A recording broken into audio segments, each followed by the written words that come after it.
Chief justice का supreme court की अदालतों को वीडियो लिंक से मुंसलिक करने का फैसला। चीफ जस्टिस याह्या अफरीदी ने जस्टिस अली मजहर को टास्क दे दिया है। सुप्रीम कोर्ट की तमाम कोर्ट रूम्स में सर्विस फराहम की जाएगी।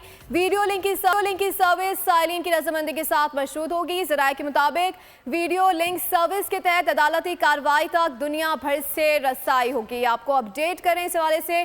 चीफ जस्टिस का सुप्रीम कोर्ट की अदालतों को वीडियो लिंक से मुंसलिक करने का फैसला। चीफ जस्टिस याह्या अफरीदी ने जस्टिस अली मजहर को टास्क दे दिया। सुप्रीम कोर्ट की तमाम कोर्ट रूम्स में सर्विस फराहम की जाएगी। वीडियो लिंक की सर्विस साइरिन की रजामंदी के साथ मशरूत होगी। इस हवाले से मजीद जानते हैं नुमाइंदा बोलिए तैयब बलोच से। जी तैयब बलोच, बताइएगा क्या तफसीलात आ रही हैं इस हवाले से।